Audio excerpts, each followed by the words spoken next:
Hi, Trond, and welcome to Walk in the Park. Thank you.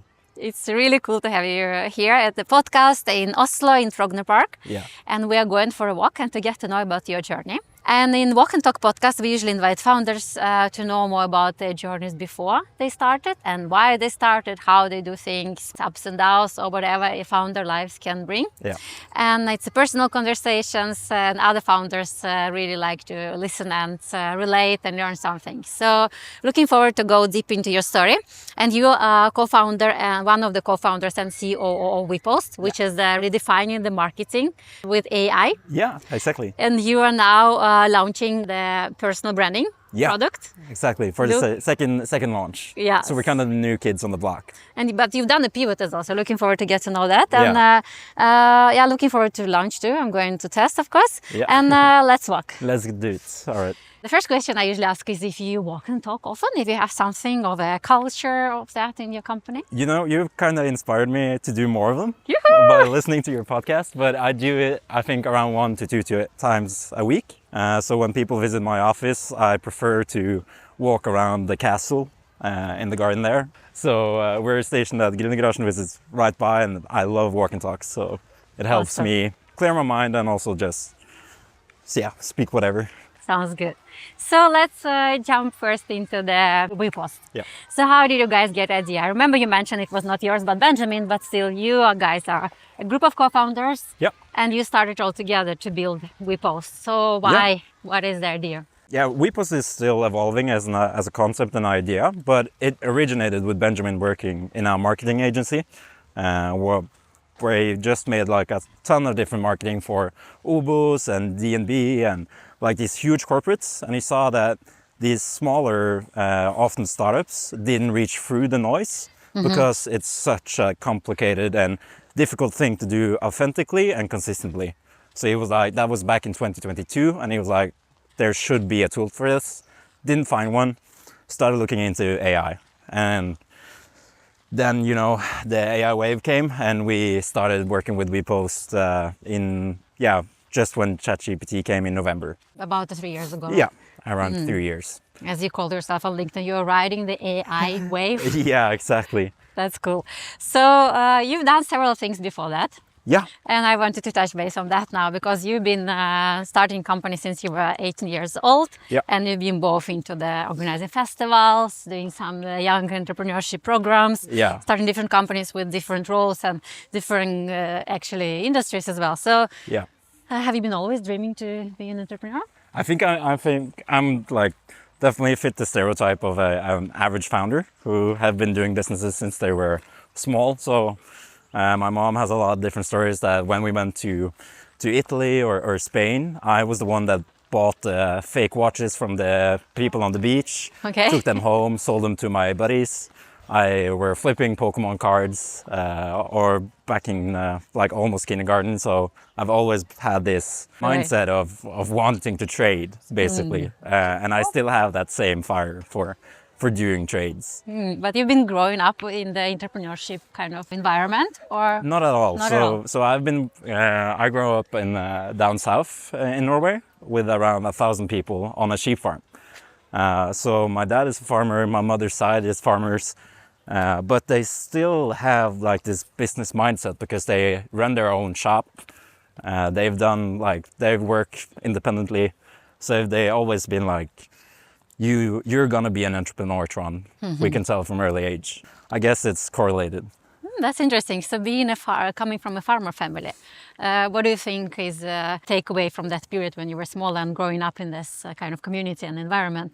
Is there something you took with you from the kind of being inside this environment? Yeah, I mean, there's both upsides and downsides. I think you need to work harder to be like socially adapt and realize what's going on in the world because you're really locked into your small community. But you're also taught to work all weekend, work nights, work whenever you can, because it's your responsibility to make sure that everything runs as it should.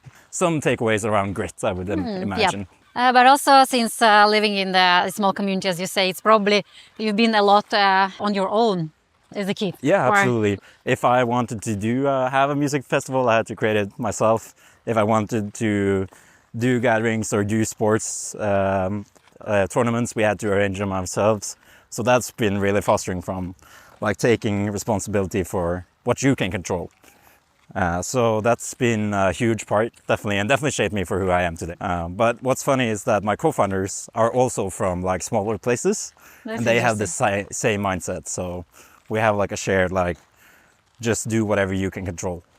Let's follow up on the co-founder team dynamics, since you mentioned your co-founders. So how did you guys meet each other? How was the feeling? Okay, these guys I want to work together with. We've got to build together. They're a great team. So what was that? Yeah, so obviously we've had 3 years of change in the team, but the core founding team has always been the same.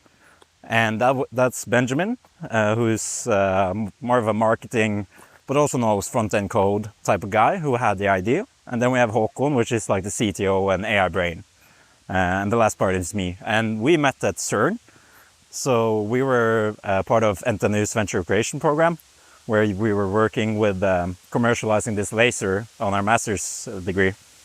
And we were a group of 8 people, but the 3 people that were like working from 6 in the morning to like literally like 1 to 2 a.m. consistently was us 3. And then I just like, it was an eye-opener because I was having fun while they were also working just as hard as me. And I've never experienced that before. So it was, we shared a mindset of joking around, but also like doing everything in our power to succeed. But we failed with the laser. It was a terrible laser, or a brilliant laser, but impossible to commercialize. So you've learned about commercializing, how to set focus on that. Yeah, so yeah, from early on. So we're definitely like a product of NTNU's venture creation ecosystem, and that's like super top draw. And you have like different like people that knows how to code, how to build technologies, but you also have this focus on actually selling and commercializing. And that's what the venture creation program, the NTNU School of Entrepreneurship, has rooted really, really well. Very interesting. So you've been in the School of Entrepreneurship in NTNU. Your roles and things you've been doing was a lot around marketing. Yeah, as I can see, right? So you've been the CMO and started the festival, and you've been also running your own film company, right? Yeah. But also a lot around marketing, and now you're running a company which is marketing. Doing marketing, yeah. So what is that? We're marketing. How did you get in love with that, with marketing? Honestly, I don't even know if I love it. It just happens. I think that's the takeaway, because I've always been like, what can I sell and what do businesses do bad? And it's actually like throughout my life been content creation. So I've helped people make a lot of films, taken a lot of pictures, helped them with their social media as an agency along my bachelor's studies and high school as well. And then I figured out like I'm not that good at actually creating content and videos. So I hired somebody to do that, but I was really good at the deal making. So when I had him create the videos, I could just continue selling and doing that instead. And enjoy that. And really enjoy it. Good, and the fun of it is basically just like creating and seeing impact of the work you're doing, but also betting on yourself. Very interesting. So this is one of your motivations. Yeah, definitely. It's just my second nature. It's not something I think about, but it's just like, it's always drawn me towards marketing. And after a while now, I see that we're pretty good at it also. Like it's a skill as anything. And Norwegians definitely need it, because we're great at developing products and just making great stuff happen, but we're not really good at talking about it. So we need more outlets like this to convey our message, our story, but we should also be better at conveying those ourselves. And that's something that we try to help all the founders with, as well as executive teams, to leverage their profiles and their story to convey what their business does, because a lot of businesses do cool stuff. So tell us, do us the pitch then. The WePost and the personal branding product. What is that? So I can take the story of where it went and how we got here, but the short pitch of what WePost personal branding is that it's like an orchestration of the employee profiles on LinkedIn. So if you have like, say, Data Button, you have 3 founders and they don't have time to post consistently or talk about what they do. So they connect their LinkedIn profiles to WePost, And then it basically listens to your Slack and all the communication and stuff you guys do and the calendar. And then it makes your strategy and the post based on your goals and your launches and everything around it. And all you have to do is review the post and accept, and then it's published at the best optimal time. And then we take that data back again to continuously improve, to be Your style and your kind of, and approach what engages. So DataButton is using WePost. Yeah. And we're huge fans of DataButton as well. And I think they're some of the reason that we are where we are today, because they really like helped us understand like what engages and what they need. And after, like, I've just made like a reflection after working with them for quite some time, is that knowledge is contextual and it's always changing in the environment. So I've been listening to a lot of like founder podcasts of people who built things during the internet bubble, but that knowledge is 20 years old. But as soon as I start to listen to founders that are in the arena right now, or just raised or just exited a couple of years ago, that knowledge is really valuable. And DataButton is probably like the best AI company we have in Norway right now. So being able to spar with them and talk about like tech development, but also go-to-market strategies, that's super important. You've been pivoting not that long ago. You Yeah. pivoted like 4 months ago or something Yeah, like that. exactly. And you mentioned to me that Martin, one of the co-founders at DataButton, played the role there. Yeah. Since he became an investor and supporter, and you've been sparring together, so he helped you to pivot. So tell us about that pivot. First of all, that's a kudos to the environment at NTNU. So Martin also went to NTNU School of Entrepreneurship. There was like a 20-year reunion going on, and then there I met Martin, and he just talked about like, hey, we're also an AI company, you're not heard of us, and we haven't heard about DataButton at that time. It was before they went really big, and he just talked about the funnel, and he was like, you have to look at the funnel, and that's the tool of how well your business is running.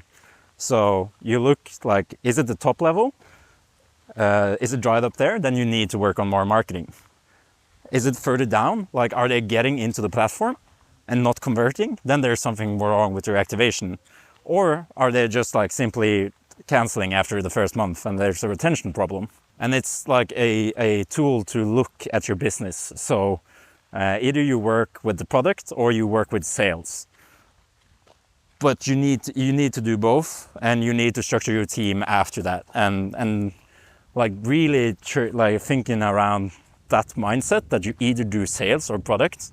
We not only restructured our entire team, we also restructured what we were doing and selling, because we saw on the funnel that we had enough on the top, but they weren't converting. So we were converting maybe 1 or 2 out of 10 in the sales meeting. So we weren't like solving a proper problem for everybody. And then we started pivoting more towards helping executive teams and founder brands instead of doing like the brand of the company. And that closes in 9 out of 10 meetings. It closes in meetings I don't even intend to sell in. And that's when we're like, all right, now we're actually onto something, solving something that's actually important to solve. Really cool story. And not only that you guys met together and talked to Martin and he gave all those things, but also that you implemented. So how quick you implemented actually. After that talk to Martin, and he you talked about the funnel and where you should look at, how quick you guys pivoted after that. I think that talk was in April 2023. And then we restructured the team in January 2025. So it took some time. Yeah, but you started to do some steps immediately almost. We started to look at analyze and look at the funnel. Like, what am I doing? What is he doing? Why isn't that working? And then we realized after quite some time, like we were 5 co-founders initially. So we took 2 more people onto our team, and they were great people and also working hard, but they didn't fit the funnel. So they weren't doing sales or they weren't doing product. And we realized we had to cut them out. So we cut them out and we were 3 people. And then we started working with the framework of where does it leak? The product is shit. So we need to work with the product for a full year. And we did. And then we launched that in January 2025. And then we got a lot of attention on the top funnel again, looked through the funnel, saw it was leaking a lot on the activation again.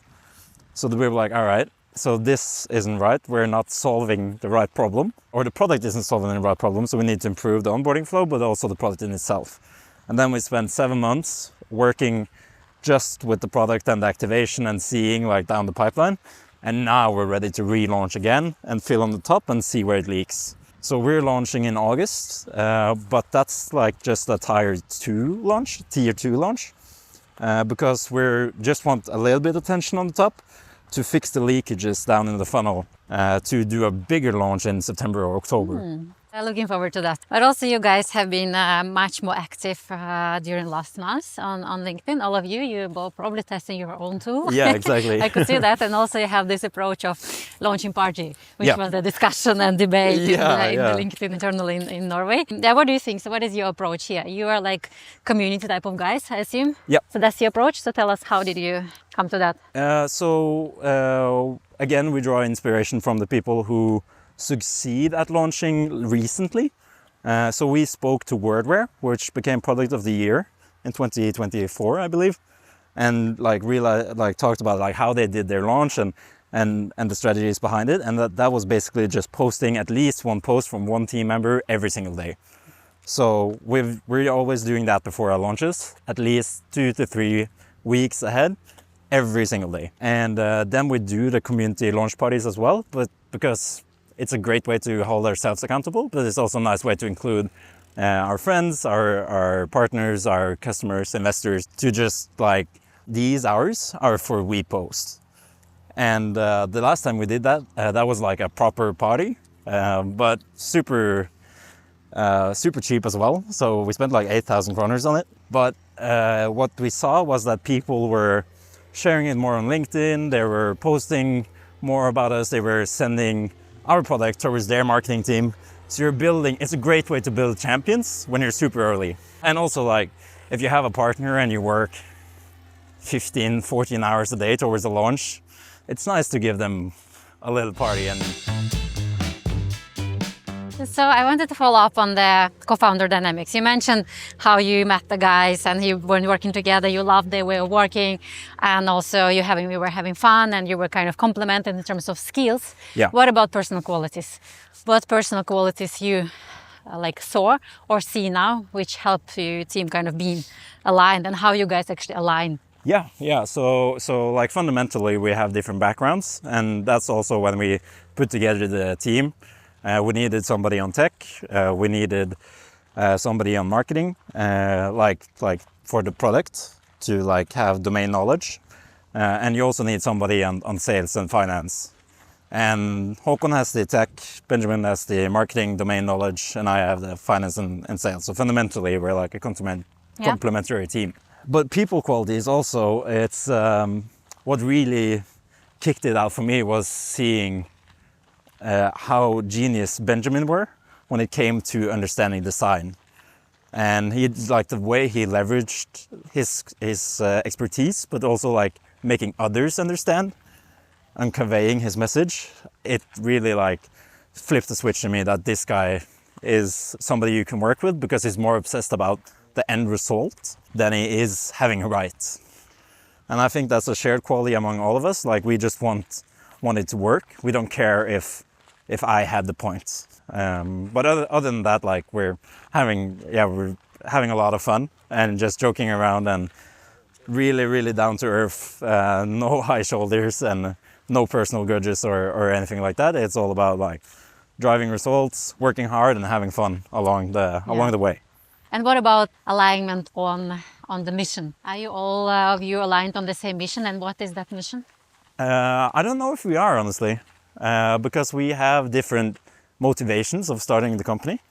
So Benjamin and Håkon, they want to retire in WePost. That's their goal. As long as they can work like at least 10 more years, I think they're happy. But I want to sell my shares after 5 or 10 years. And I want to start new companies. I'm not super obsessed with solving communication, but Benjamin is. So I'm drawn to his vision and his mission to just enable founders to tell their story, while I'm more glad to enable him and help him reach that mission.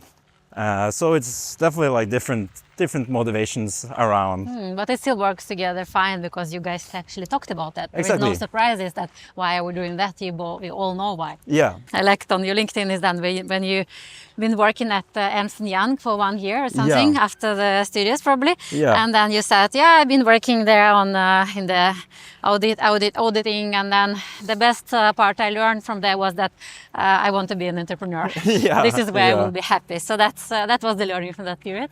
yeah, I mean, Takeaway? Yeah, the main takeaways was definitely like that I'm not using all my qualities in a big corporate like Ernst & Young. But I mean, at the same time, you see like how businesses work, and you get really, really good at doing taxes and accounting, which is nice when you run your own company. I think everybody should. I'm a student entrepreneur myself, but I'm kind of critical to student entrepreneurship Why? because you know so little about how markets work and how you have so little domain knowledge as well, which in turn means you need to work so much harder than an entrepreneur that has 10 years experience, because he knows how it works and he has the ideas, and he's been through a lot of the market, how it works before. But when you're 10 years younger, you also have way more energy and way more tenacity to actually push through all of that mud you do in the first years. Yeah, Either yeah. way, yeah, I'm critical, but if you have enough energy and have enough grit, you can definitely succeed with student entrepreneurship, as NTNU proves every single year. And that's an interesting topic, actually. I had several discussions like that with other founders, some of them also coming from Norway and from the entrepreneurship school.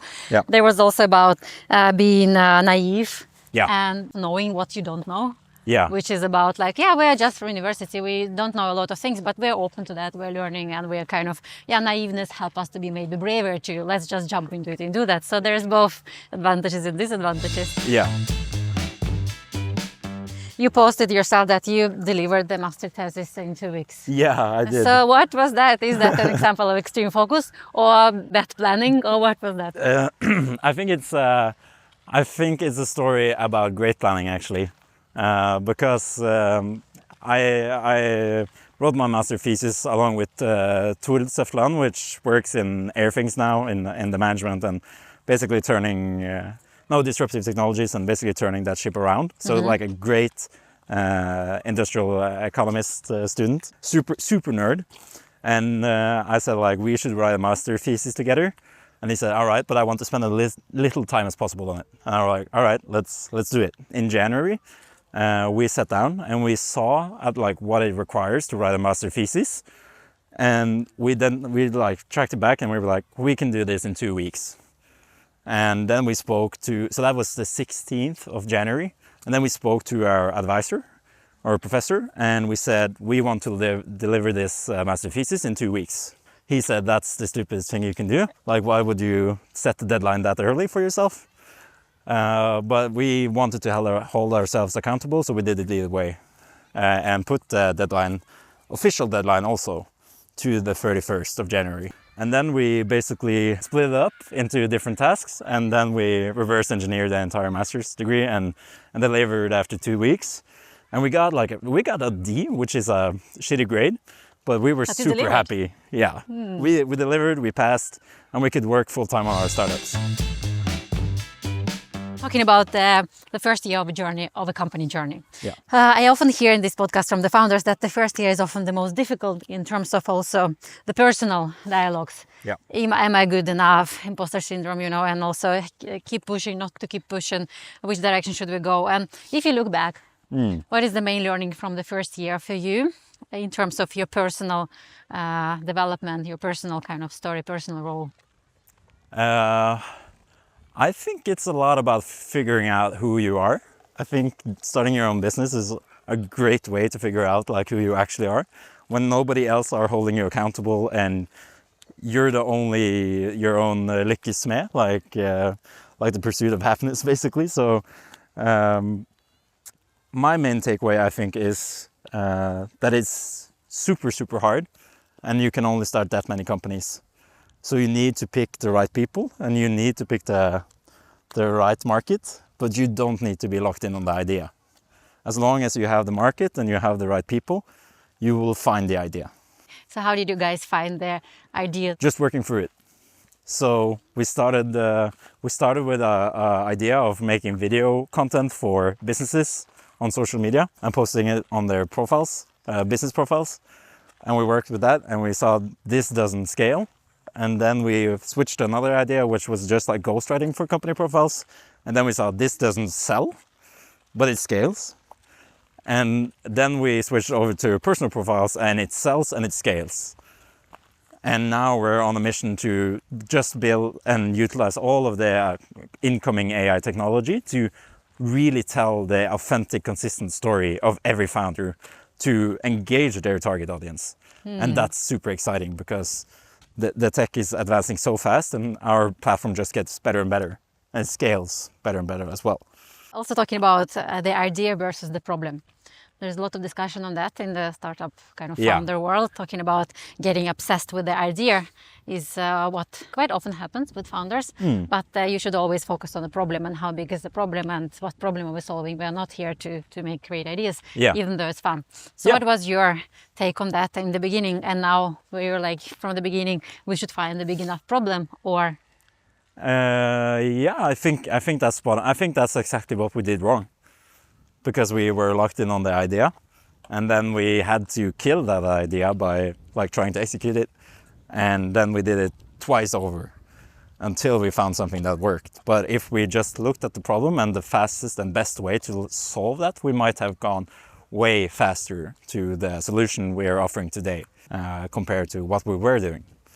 So I think that's probably like a good takeaway to the next foundation. Yeah, and there's also so many hurdles you don't know about. So I honestly completely understand also people that invest only in second-time founders, because there's so much stuff you go through the first and second year, which is a complete waste of time. So knowing and being able to identify that is something you only learn on the first venture ride. But you need that first one too. So we need people that believe in you from the first get-go. Talking about that, people who believe into you, like Martin you mentioned, and other supporters. Have you been doing like structured process around that? We need that type of advisors, we need that type of supporters, investors, or like we need that kind of people with this knowledge to help us to turbocharge. Well, we have. So we've failed on 2 fundraising throughout our history. So looking back, like I totally understand why, but we've always known that we know nothing about raising capital, and we know very little about like scaling a global company, because we're all straight out of NTNU. So who has the capital and who has the knowledge? Well, VCs do. So while we were at NTNU, we set up like a week with VCs around like, I think we had like 20 meetings with different VCs, and just showing the product, talking about the team, trying to raise. But there was people saw the product and there was like no interest at all. And then we tried again, but failed one more time because the metrics weren't good enough. But then we raised an angel round, and that's the best thing we could do. And the angels that joined us were just as much friends as advisors. People that we've been sparring about, like, how do we raise venture capital, or how do we build this system, or how do we do this onboarding flow correctly? Those are the ones that's decided to bet on us and invest in us. So I think our systematic approach failed. And then in the process, we were able to build relationships that really believed in us and how we approach things as well. But looking back into those meetings with those VCs, if you could do something differently, what would you do differently? Maybe, I don't know, is there any learning that we could still do the same setup with inviting 20 VCs, but maybe not to fundraise, but also, I don't know, ask for advice, ask for tips, feedback or whatever? Do you feel... like along with thinking like, ask for advice, get money, and doing that. I think that works with angels. I'm not so certain it works with VCs. I think that's more... Now, obviously, I've never raised VC cash yet, so I'm not the right one to talk about like how you should approach that. But we did definitely do it the right thing the first time. So the first time we had a locked-in week, and then we had a structured process, and that was way better than the second time, where we were just like opening it up and saying like, yeah, if you want to invest, you can invest. because it's all a game of demand and being hard to get, and doing that and showing the right momentum at the right time.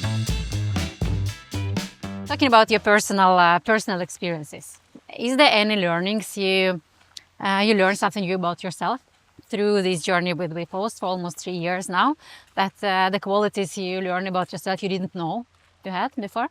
Yeah, I think it's more about like building confidence in my qualities and skills than anything else. So communication, but also building relationships is maybe one of my. It's weird to be good at building relationships, but we have internally in team. You click with different kinds of people. So Benjamin really connects with marketers, but I really connect with founders and investors. And I think the reason why that is because I have kind of the same mindset as them. So you identify who you are comfortable with and who you're good at building relationships with. But other than that, I think also building relationships is the most important thing you do in selling, which is why I'm doing sales. And those guys are building tech. So you learned that about yourself. You didn't know that about you before. No, like the best way to do sales is doing sales, right? And then you find out if you're good at it or not. Yeah. Are you doing a lot of things outside your comfort zone in your daily work now? Yes and no. I think I've found comfort in being uncomfortable. It's kind of itching if I don't feel uncomfortable. So it's definitely like a part. You get addicted to feeling uncomfortable when you're a founder, I think. So you just keep pushing and you look at some task and you're like, I can't believe I did that. But then you look and it went fine. So while I was a student at NTNU, I went to San Francisco and pitched for the Crown Prince, which wasn't planned or something I would imagine I would do along my studies. But it was no problem. I was just a bit nervous at the beginning, but looking back, it was way out of my comfort zone. But you want to push yourself out of the comfort zone for sure. What were you pitching then? What did the pitching startup idea? WePost. WePost was it? Yeah. Cool. What did he say? No, he left after the pitch. So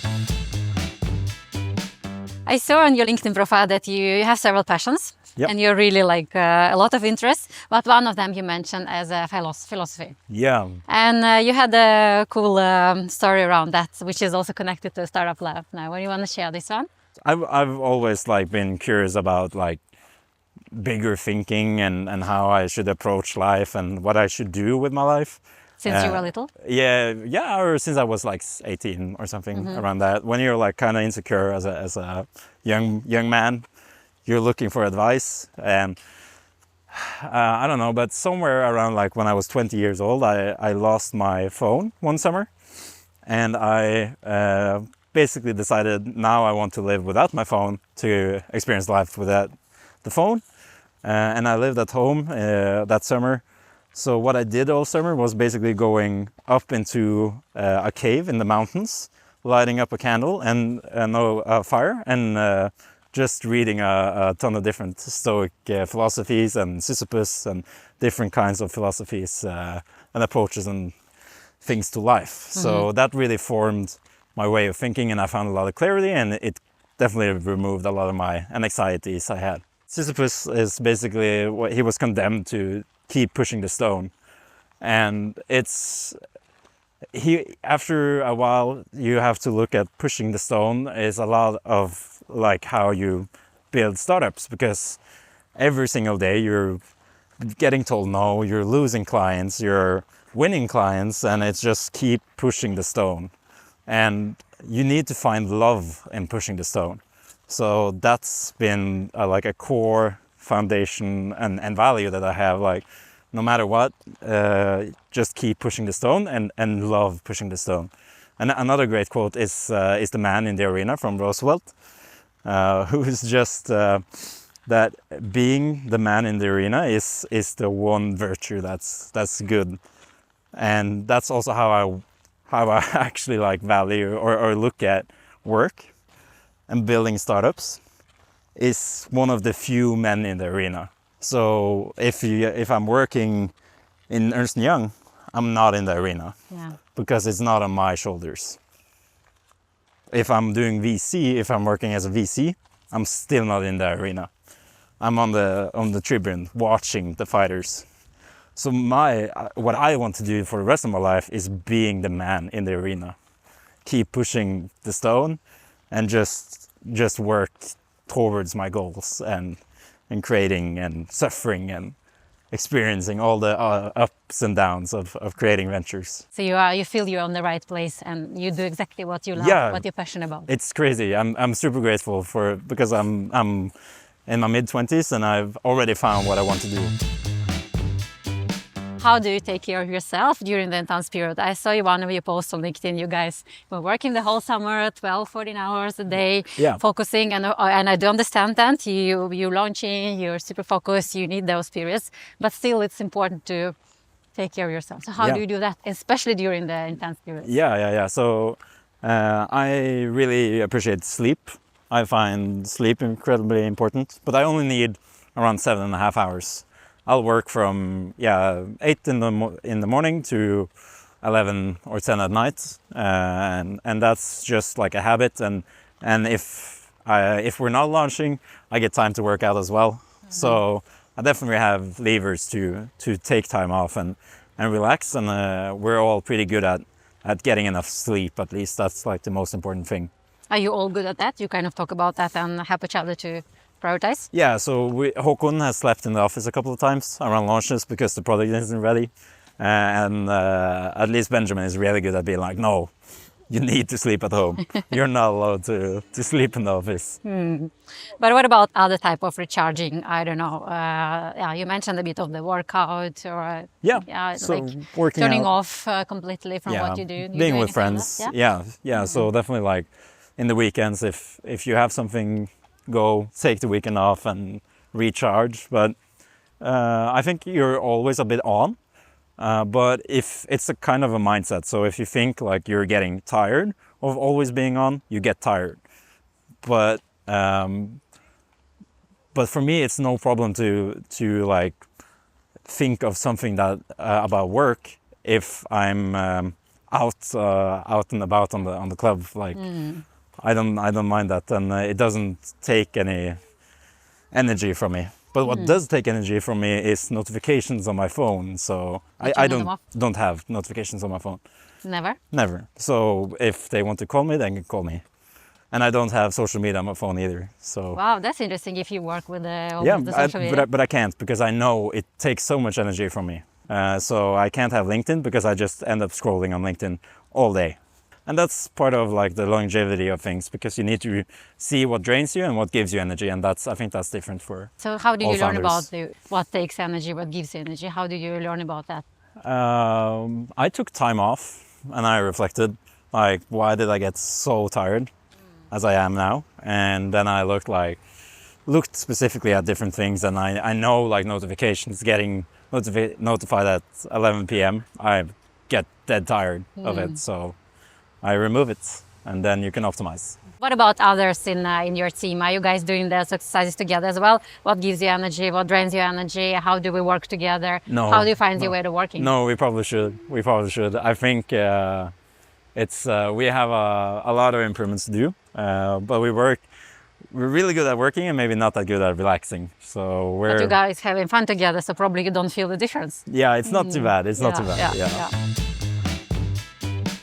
The goal compared to the journey. And I personally love this topic because I also learned that I've been a founder before, both tech, but also doing some other companies. And I first thought I love the goal and Yeah. I love kind of the result. Yeah. But after all, I started to understand, the journey is Yeah. so much fun. Yeah. And that's okay if the goal changed or whatever. What is your take on that? Yeah, no, I love the journey, and I consistently try to remind myself that the goal is cool, but the journey is where it is, where like the things you remember, the things you look back to is the jokes in the office and the good times and the bad times Yeah. of the journey. And honestly, like reaching a goal, it always kind of disappoints me because it never gives you the release that you think it's gonna give you, and that's why it's extra special to just remember the journey is Enjoy the journey. enjoy the Exactly. journey. Keep pushing Yeah. the stone. Tell me about these tennis competitions you guys are doing. Yeah. This is again a part of a culture and also some things doing together, but also keeping shape. Yeah, What is that? absolutely. So we do have like cultural points, a cultural scoring system in WePost. So all employees should work out, should do some postings, should do something social, and that's important to, I guess, for the longevity of things. But I need specific goals to motivate myself to work out. So last year I had to run the marathon in Oslo. I did that, and now I was like, what should be my next goal? And I've been looking all around, but what I've figured out, like tennis is so much fun, and I'm so terrible at it. So we signed up for a competition in tennis in 1 year. The whole team? No, so just me and a friend of mine, and but then I drag my coworkers along, play tennis with me because I need to practice and just have this goal and be able to not be crushed in the tournament is the goal. Yeah, win that's at least super one fun. game. What kind of culture you guys want to have and want to keep building? What kind of culture you have and Yeah. what you want to build in terms of like scaling soon and what you want to be? So we've been a company, we've been 14 employees at one time. So we've experienced what it's like to build a culture around many people, but also what it's like when you cut it down. And you need to have values in the bottom of things that you can do with both. And for us, it's always been the same. It's about grit and tenacity and pushing through, but it's also about having fun in the process and enjoying the journey. So that's the two values we have. And it's also transparency and honesty is the things we value. And that's also why it's so easy to talk openly about things and how we work. So last question for today. Yeah. Next time, when you start another company, Yeah. what would you do differently? The one thing I would do definitely differently is to get way further on both the problem and the product before I launch. Because you can do a lot of things with a core set of users, and you can really understand and build a great product around those few users and then launch. Because when you launch, you get a timer, and investors look at velocity from the launch point, and so does everybody else. So I would build in stealth modus way longer, because we launched WePost right after assembling the team, and then we attended DNB 100 pitches, and we got to the final of that without a product, without a real problem. That was last year? No, That 2 was years ago. 2 years ago. Yeah. And it was just a great pitch. That was all. And our timer started from that time, and I wish it didn't, because then people have been like, yeah, you guys have been struggling, and we haven't been struggling. We've had the normal startup journey as everybody has, because there is a lot of struggle in the beginning. It's just you're out in the public, so build silently and then launch at the right time. Yeah. But don't hold off too long. So it's a balance. Don't launch after you've assembled your team. That's a great tip, I think, and great reflection. And thank you so much for joining. Thank you. It was a pleasure. It was fun. Yeah. Thank you.